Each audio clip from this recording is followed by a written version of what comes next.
ሰላም ጤና ይስጥልን ተመልካቾቻችን ከአንከር ሚዲያ ዝግጅት ክፍል ያክብሩ ሰላምታችን እናቀርባለን። ዜናዎችን ይዤ መጥቻለሁ። መሳይ መኮንን ነኝ።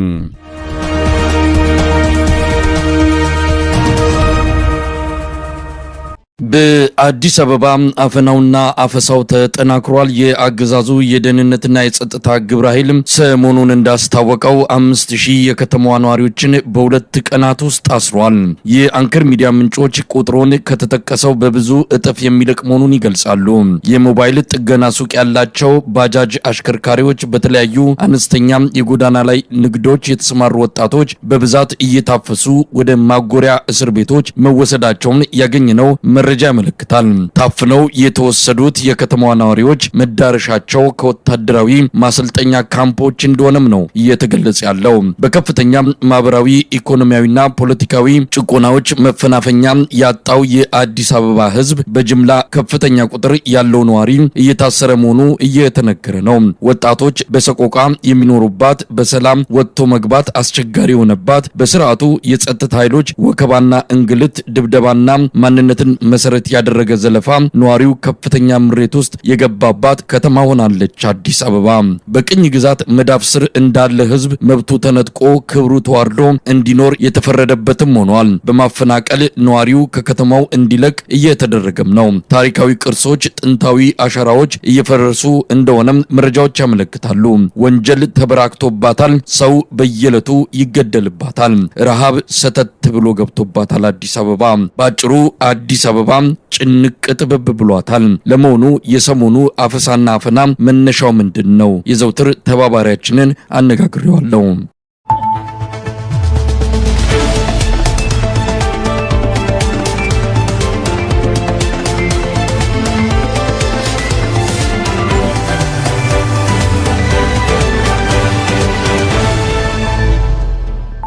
እሺ በጣም አመሰግናለሁ። እንግዲህ በአዲስ አበባ በሁለት ቀናት ብቻ ወደ 5000 የሚጠጋ ነዋሪ መታሰሩን ሰምተናል። ይሄ ተጠናክሮ ይቀጥላል የሚልም መግለጫ ከመንግስት አካባቢ እየተነገረ ነው ያለው። በዋናነት በተለያዩ የሽብር ተግባራት ተጠረጠሩ እንደሆነም እየተገለጸ ነው ያለው። ምንድነው እየሆነ ያለው? ምናልባት መረጃዎችን ሰብስቦ መረዳት የሚቻለው ምን እየተደረገ ነው ያለው አዲስ አበባ? አመሰግናለሁ። እንግዲህ እንደሚታወቀው በዚህ ጊዜ የአዲስ አበባ ከተማ ህዝብ በተለያዩ ነገሮች ከፍተኛ የሆነ ማህበራዊ፣ ፖለቲካዊና ኢኮኖሚያዊ ቀውስ ውስጥ ነው የሚገኘው። በተፈጠረው የኑሮ ውድነት እና በጦርነቱ ምክንያት በርካታ ወጣቶች በተለይ በዋናነት ከአማራ ክልል እና ከትግራይ ክልል እንዲሁም በተወሰነ መጠን ከኦሮሚያ ክልል በገፍ ወደ ከተማዋ እንደሚገቡ ይታወቃል። ከተማዋ ወጣት አጥንቋት ነው የሚገኘው። ይሄ በሁለት ምክንያቶች ነው። አንደኛው በተፈጠረው የኢኮኖሚ ቀውስ ምክንያት በልቶ ለማደር የሚፈልግ ወጣት ወደ አዲስ አበባ ከተማ ይጎርፋል። ሌላው ደግሞ በእነዚህ በሶስት ክልሎች ጦርነቱ እንዳለ ይታወቃል። ከጦርነት በመሸሸት አዲስ አበባ ይገባሉ። በዋናነት ይህንን ወጣት በተለያየ አካባቢ የወታደራዊ ምልመላ ለማድረግ በተለያዩ ክልሎች ሙከራ ያደረገው መንግስትና ያልተሳካለት መሆኑ ስለተገነዘበና በርካታ ወጣቶች የቤተሰብ ጥያቄ ልላቸው በችግር ላይ የወደቁ ወጣቶች ወደ አዲስ አበባ ከተማ እንደገቡ ስለተገነዘበ እነዚህን ወጣቶች በሰላምና ጸጥታ ችግር ይፈጥራሉ ከሚል እሳቤ ወይንም የማታለያ ምክንያት በመነሳት ወጣቶችን በጣም በግፍ ራሱ መንግስት ያመነው በዚህ 2 እና 3 ቀን ውስጥ 5000 ወጣት ይዣለሁ ብሏል። ከዚህ በፊት ደግሞ 2000 ወጣቶችን ይዣለሁ ብሏል። በአጠቃላይ መንግስት እንኳን ያመነው ወደ 7000 የሚገመት ወጣት አዲስ አበባ ከተማ ላይ ተይዟል። እንግዲህ ይህንን ዘርዘር አድርገን ስናየው በተለይ በዋናነት አዲስ አበባ ከተማ ላይ ማህበራዊ መሰረቱ ለማናጋትና አዲስ ማህበራዊ መሰረት ለመፍጠር ከፍተኛ ጥረት እያደረገ ነው። አብዛኛውን ወጣት አፈሳ እየተደረገበት ያለው አካባቢ በአዲስ አበባ ማለት ነው። በመርካቶ አካባቢ፣ ተክለ ሃይማኖት፣ በአስኮ እንዲሁም በአዲሱ ክፍለ ከተማ ለሚኩራ ተብሎ በሚጠቅሰው ክፍለ ከተማ የቀን ስራ እየሰሩ የሚተዳደሩ በባጃጅ ሹፍርና እንዲሁም የባጃጅ ባለቤት ነው ራሳቸው ገዝተው እንቅስቃሴ እያደረጉ ያሉ ወጣቶች ከየት አካባቢ እንደመጡ ይታወቃል። በተለይ በዋናነት ከአማራ ክልልና ከደቡብ ክልል ነው እነዚህ ወጣቶች መጣው ስራ እየሰሩ ያሉት። እንግዲህ ጥሪት ቋጥረው በጣም ከሽቀላ፣ ከጫኛ አውራጅነት፣ ከግንበኝነት፣ ከአናጺነት ተነስተው ገንዘባቸውን አጠራቅመው ባጃጅ ለሁለትም ለሶስትም ለአንድም እየገዙ በአዲስ አበባ ዙሪያ መውጫ አካባቢዎች ላይ የባጃጅ አገልግሎት እየሰጡ ያሉ ወጣቶች ይሄ ማህበራዊ መስተጋብር ለመቀየር እና በራሳቸው ኃይሎች ያንን አካባቢ ለማስያዝ ታሳቢ የተደረገ ነው። በሁለተኛ ደረጃ በአዲስ አበባ ከተማ ፉድ ቼይን ተብሎ የሚጠቀሰው ወይንም በውስጥ ያሉ ወጣት ሴቶች በአርከበ ሱቅ የሚሆን በድንኳን ምግብ እያበሰሉ ፋስት ፉዶችን እያበሰሉ ለአካባቢው ማህበረሰብ ወጣት ምግብ የሚያቀርቡ ወጣት ሴቶች አሉ። እነዚህን ወጣት ሴቶች ድንኳናቸውን በማፍረስ የአርከበ ሱቆችን በመንገድ ማስፋት ፕሮጀክት በሚል ተልካሻ ምክንያት ወጣቶችን ስራ አልባ በማድረግ በአዲስ አበባ ከተማ የሚገኘው ማህበራዊ መስተጋብር ሙሉ በሙሉ ለማፍረስ ቆርጦ የተነሳ መንግስት ነው። እንግዲህ በአዲስ አበባ ከተማ በዚህ 15 ቀን ውስጥ የተያዙ 7000 ወጣቶች አዲስ አበባ ከተማ አይደለም የታሰሩት፣ ከከተማ ውጭ ወስደዋቸዋል። አምልጠው የወጡ ወጣቶች ግን እንደነገሩን ከሆነ በፖሊስ ጣቢያ አንድ ቀን የሚሆን 2 ቀን ያሳድሯቸዋል። እነዚህን ወጣቶች በፖሊስ ጣቢያ በነበሩበት ጊዜ ሀገራችን ጂኦፖለቲካው በጣም አስቸጋሪ ስለሆነ ከፍተኛ ጠላቶች በዙሪያዋ ያሉ ስለሆነ ወታደራዊ ስልጠና ትወስዳላችሁ፣ የምትሄዱት ወታደራዊ ስልጠና ነው፣ የተሻለ ኑሮ ትኖራላችሁ፣ አሁን ካላችሁበት ሁኔታ ተላቃችሁ ራሳችሁን ችላችሁ የምትኖሩበትን መንገድ እናመቻቻለን፣ በተወለዳችሁበት አካባቢ የመሬት ሌሎችንም አገልግሎቶችን እናሰጣችኋለን፣ ወታደር እንደምትሆኑ አውቃችሁ ነው የምትሄዱት የሚል ቅስቀሳ በወታደራዊ ኃይሎች፣ በፖሊስ ኃይሎች፣ በደህንነት ኃይሎች ቅስቀሳ እየተደረገላቸው እንደነበረ አንዳንድ መረጃዎች ደርሰውኛል። እንግዲህ በዋናነት ከአካባቢያቸው ተወልደው ካደጉበት ከጎጃም፣ ከጎንደር፣ ከሸዋ፣ ከወሎ መኖር ባለመቻላቸው ምክንያት በመሳደዳቸው ምክንያት በረሃብ በመጠቃታቸው ምክንያት አዲስ አበባ ከተማ መጠው ሸቅለው ደክመው ለፍተው ያፈሩትን ሀብት በመቀማት በጠራራ ፀሐይ በመደብደብ በጣም ከፍተኛ ምሬት ውስጥ ነው የሚገኙት። አዲስ አበባ ከተማ በእነዚህ ወጣቶች ላይ ብቻ ሳይሆን አጠቃላይ ጊዜያችን ነው ባለጊዜዎች ነን የሚሉ ኃይሎች የፈለጉትን ወንጀል እየሰሩ በግለሰቦች ባልና ሚስቶች፣ ወጣት ሴትና ወንዶች በጎዳና ላይ ሲሄዱ እነዚህ ባለጊዜዎች አቁመው መታወቂያ እየጠየቁ ሞባይላቸውን እየነጠቁ ከኪሳቸው እየገቡ ያላቸውን ገንዘብ እየቀሙ ይህን የተቃወሙ ወጣቶችን ከባሎቻቸው ፊት ሴቶቻቸውን በጥፊ የመቱ በጠራራ ፀሐይ ማንም ሀይ ባይ የሌላቸው ሆነዋል። በከተማዋ ላይ ከፍተኛ ወንጀል እየተፈጸመ ነው። እንግዲህ እንደምንሰማው ከሆነ በመንግስትም የተገለጸ ያለው አሁን ከሚመጡት ህዝባዊ በዓላት የጥምቀት በዓል አለ፣ ሌሎች በዓላትም አሉ። ከዚህ ጋር ተያይዞ የአዲስ አበባ ህዝብ የአደባባይ በዓላት ላይ የሚፈጠረውን ነገር ከወዲሁ ስጋቱን ለመቀነስ ነው የሚል ምክንያትም እየተሰጠው ነው። እንደምንሰማው ከሆነ አሁን የአጼ ምኒልክ ሐውልት ሊፈርስ እንደሚችልም ሁሉ እየተነገረ ነው። ያንን ተቃውሞ ሰው እንዳይወጣም በሚል ሊሆን ይችላል ነው የሚነገረውና እንደው ምክንያቱ ይታወቃል። ለምን በዚህ ደረጃ ህዝቡን እንደዚህ አይነት አፈና ውስጥ እንዲህ አይነት ሰቆቃ ውስጥ በክተት ያስፈልገው?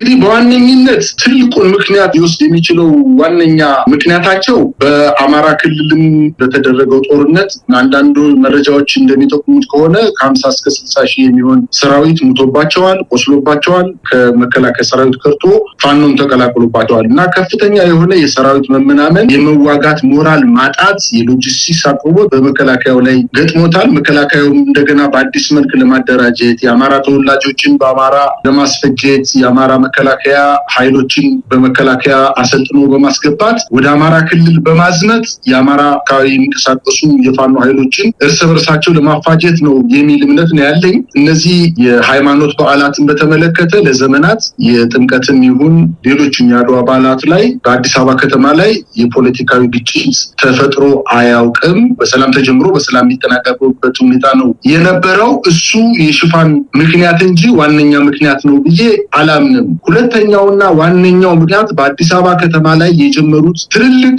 የተደበቁ ፕሮጀክቶች አሏቸው። በአዲስ አበባ ከተማ ላይ እንግዲህ በ1999 ዓመተ ምህረት በተደረገው የህዝብና ቤቶች ቆጠራ ከ58 በመቶ በላይ የአማራ ህዝብ ይገኛል። ከፍተኛ የሆነ ወደ አዲስ አበባ ከተማ ከተለያዩ የአማራ ክፍለ ሀገሮች የሚገቡ ወጣቶች በጣም ብዙ ናቸው። በተለያየ ምክንያት ይህን ማህበራዊ መሰረት ለማናጋትና የራሳቸውን ማህበራዊ መሰረት ለማስፋት በተለያየ ምክንያት ወጣቱ ምሬት ውስጥ እንዲገባ በማድረግ አዲስ አበባ ከተማን የራሳቸው ብቻ ለማድረግ ከሚል ታሳቢ ያደረጉት ይመስለኛል።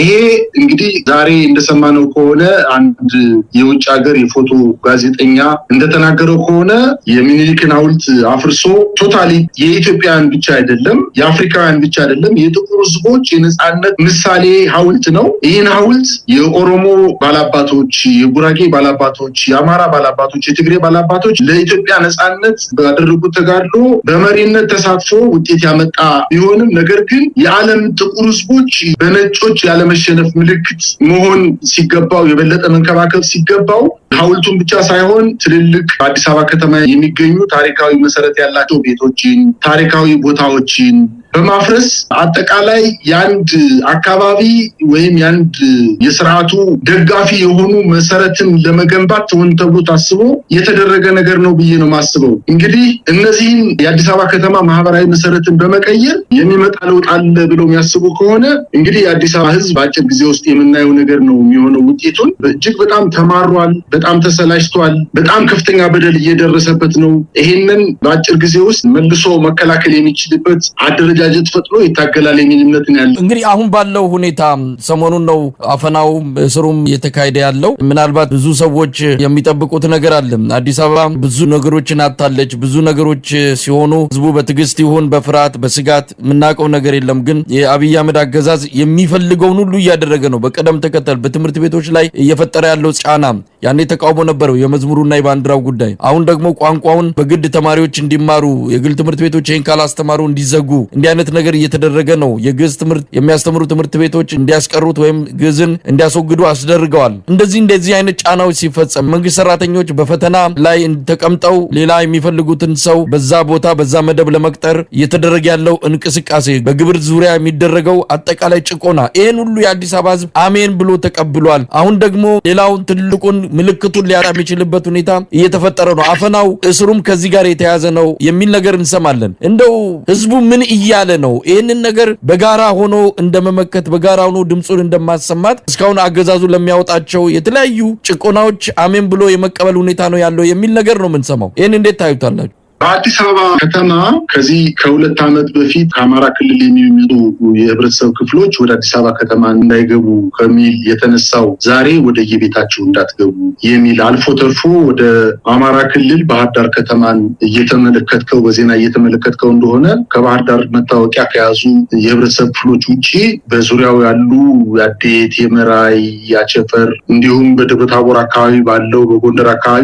ወደ ባህር ዳር ከተማ መግባት ተከልክለዋል። ይህ ነገር እያደገ እንደመጣ ሁላችንም እየተገነዘብን ነው። በአዲስ አበባ ከተማ በመንግስት በሁሉም ትምህርት ቤቶች በግል ትምህርት ቤቶችም ጭምር የ3 ክፍል ተማሪዎችን በአንድ ክፍል በማድረግ በአማርኛ የሚማሩ ተማሪዎችን 40 እንኳን ቢሆን 120 ተማሪዎችን በአንድ ክፍል አጥቆ በማስተማር ኦሮምኛ የሚማሩ ተማሪዎችን ከ3 እስከ 4 ብቻ በአንድ ክፍል በማስተማር በሁሉም ትምህርት ቤቶች ተጀምሯል። ይሄ በልደታ ክፍለ ከተማ ብትሄድ በሌሎችም ክፍለ ከተሞች ብትሄድ ሁሉም ትምህርት ቤቶች የኦሮምኛ ቋንቋ ትምህርትን ሌሎችን ሳብጀክቶች በኦሮምኛ የሚማሩ ተማሪዎች 3 እና 4 ብቻ ሆነው አንድ ክፍል ተሰጧቸው፣ 2 ክፍል ተሰጧቸው፣ 3 ክፍል ተሰጧቸው፣ አስተማሪ ተመድቦላቸው በሌሎች ተማሪዎች ዲስክሬዲት ተደርገው ፕሪቪሌጃቸው ተቀምጠው በጣም በተጨናነቀ ሁኔታ እየተማሩ የነሱን ተማሪዎች ግን በአንድ ክፍል 2 እና 3 ተማሪዎችን እያስተማሩ ነው። ይሄ ነገር እያደገ መጥቷል። የአዲስ አበባ ከተማ ህዝብ በግብርም ይሁን በሌላም አገልግሎት በሚያገኝበት በጸጥታ ዘርፍም ይሁን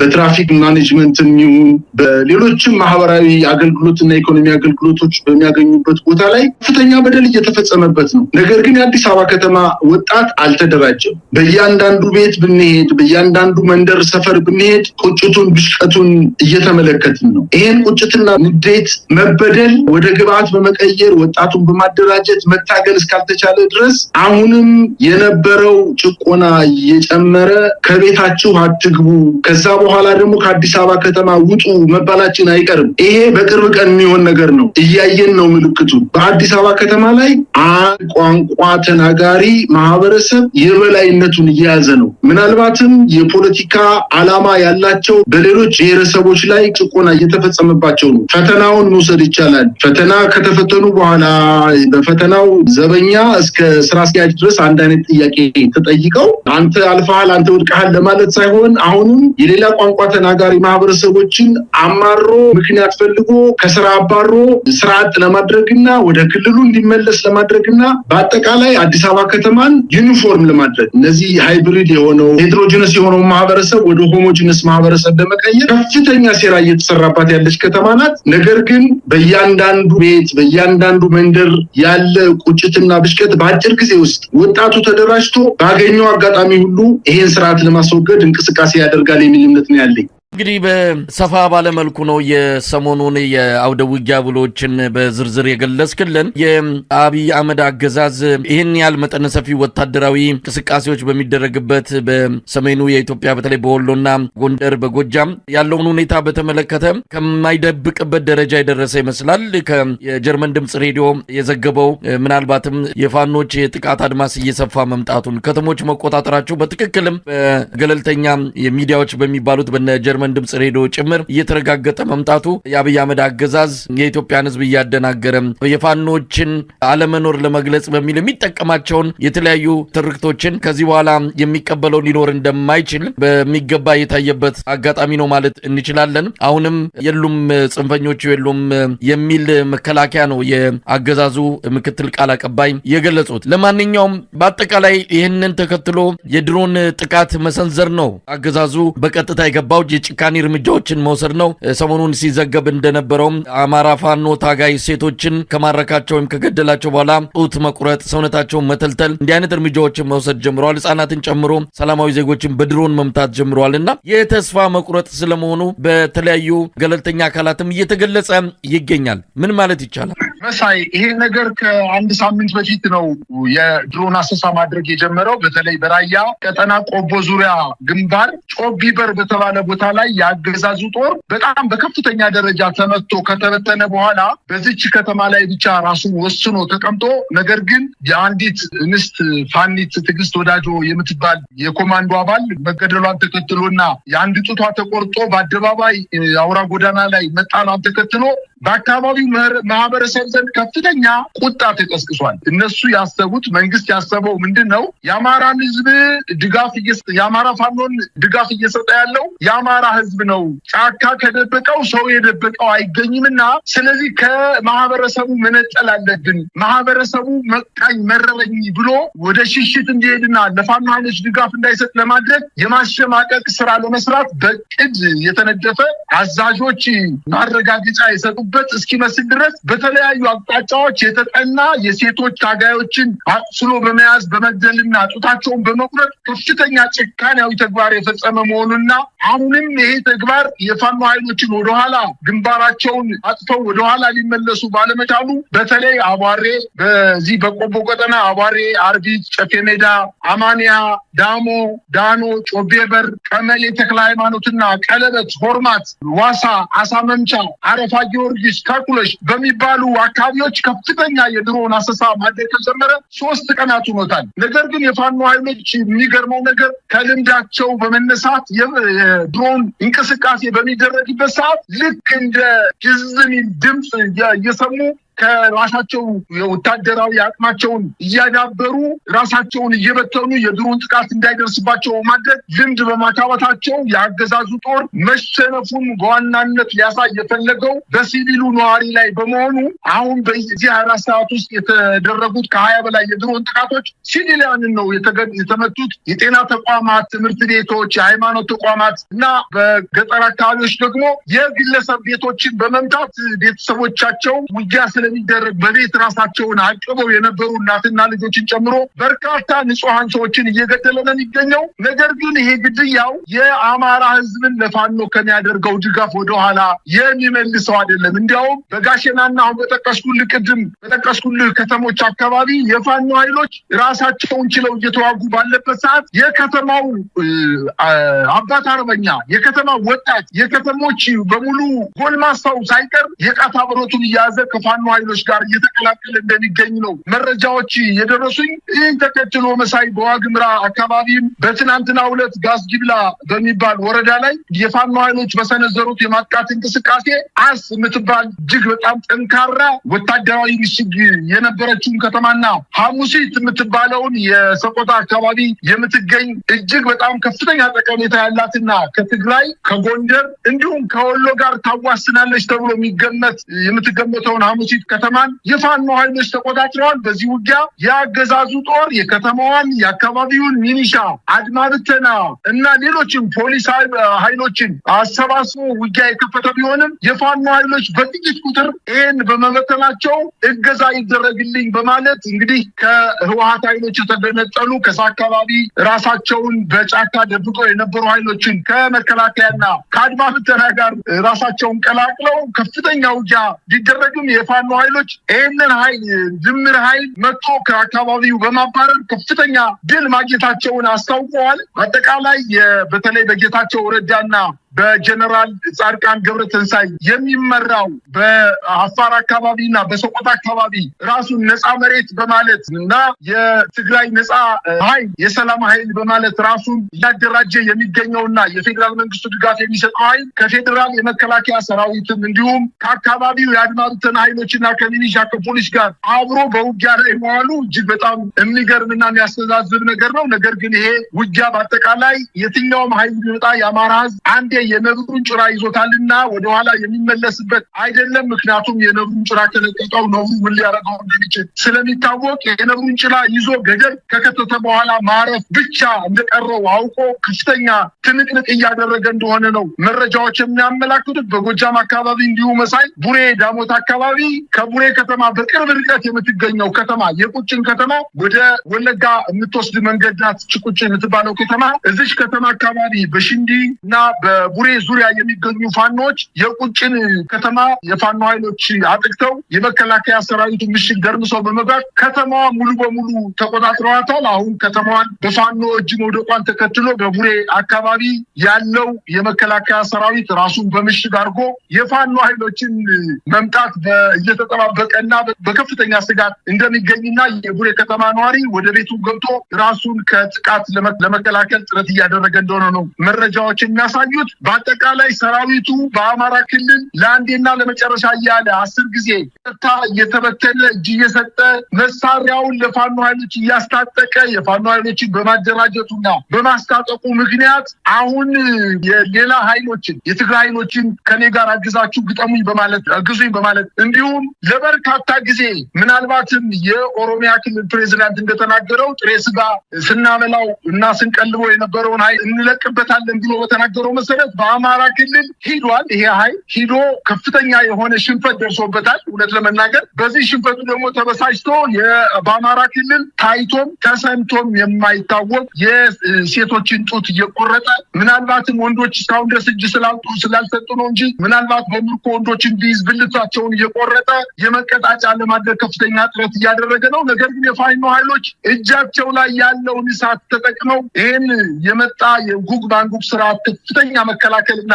ማጥቃት እያደረጉ በትነውታል። መሳይ የኦሮሚያ ክልል ፕሬዚዳንት እንደተናገረው ውጊያ በጥሬ ስጋ የተመራበት አገር እኛ አናውቅም። ጥሬ ስጋ የበላ ተራራ ወጦ ሸንተረር ወርዶ ምሽግ አድሮ ሊዋጋ የማይችል መሆኑና የአመለካከት ስህተቱ እዚህ ላይ እንደሚጀምር በጥሬ ስጋ የተቀለበ ኃይል ውጊያ ይችላል ብሎ ማሰቡ በራሱ በውጊያው መሸነፋቸውን ነው የሚታወቅ። በወደለና በወፈረ ውጊያ ማሸነፍ እንደማይቻልና ቀጫጭን እግር ያላቸው የአማራ ወጣቶች ግን ሳይታሰቡ እየደረሱባቸው በበርካታ ቦታዎች ላይ ተቀምጦ የነበረው እነሱ ጥሬ ስጋ ቀልበን እናገኛለን ድል እናገኛለን ብለው ወደ አማራ ክልል የላኩት ኃይል ፍርስርሱ እየወጣ እንደሆነና በርካታ ኃይሉ ገና ውጊያ ከመደረጉ 2 ሰዓትና 3 ሰዓት ባልሞላ ጊዜ ውስጥ ከ50-60 በላይ ምርኮኛ በእጃቸው እያስገቡ እንደሆነ ነው መረጃዎች የሚያመላክቱት። መሳይ እንግዲህ እዚህ ላይ ትልቅ ጥንቃቄ ማድረግም የአብይ አህመድን ከፍተኛ የሆነ ሴራ ማምከን የሚያስፈልገው ይህንን በኦሮሞና በአማራ ማህበረሰቦች መሃል እልቂት ለመፍጠር የህዝቦች ወይም ደግሞ የኢትዮጵያውያን የእርስ በርስ ጦርነት ለማድረግ ከፍተኛ ስራ እየሰራ ነው። የሽመልስ አብዲሳ ትልቁ ተልኮም ይህንን ማድረግ ነው። ሰሞኑን ተነስቶበታል። ትንሽ እፎይ ብለን ነበረ። አሁን ደግሞ ዳግም ተነስቶበት ይህንኑ ዘር ተኮር ቅስቀሳና የጦርነት ነጋሪት እየጎሰመ ይገኛል። ግን የኦሮሞ ህዝብም በምን ያህል ስቃይ ላይ እንዳለ እየሰማን ነው። በየቀኑ ኦሮሚያ ክልል ውስጥ ሰላማዊ ሰዎች ይገደላሉ። ይህንን የሚናገሩ ሚዲያዎች መኖር አለባቸው። ኦሮሞ ህዝብ ውስጥ ያለው ስቃይ በራሱ ከፍተኛ ነው። የኦሮሞ ህዝብ ይህንን ጦርነት አይደግፈውም። ይሄው በሶሻል ሚዲያ ላይ በማህበራዊ ሚዲያ ላይ ቪዲዮአቸውን እየቀረጹ እያለቀሱ ይሄ ጦርነት ይብቃ የሚሉ በሁሉም የጸጥታ መዋቅር ውስጥ ያሉ የኦሮሞ ተወላጆች ናቸው እየተማጸኑ ያሉት። ጥንቃቄ ማድረግ ይገባል። ይሄ የአብይ አህመድና ጋሻ ጃግሬዎቹ ተልኮ ነው። ከነሱ ውጪ ያለው የኦሮሞ ህዝብ ከሌላው የኢትዮጵያ ህዝብ ጋር ችግሩን እየተጋፈጠ እንዳለ በደንብ አስምሮ መግለጽ የሚያስፈልግ ይመስለኛል። በነገራችን ላይ ሰራዊቱ ለመዋጋት ፍላጎት የለውም። አሁን በድፍረት እየወጡ ጦርነት ይቁም የሚሉ አዝነው ተክዘው እያለቀሱ እየተካሄደ ባለው ጦርነት ደስተኛ እንዳልሆኑ የሚገልጹ የሰራዊቱ አካላት ቁጥራቸው እየጨመረ መጥቷል።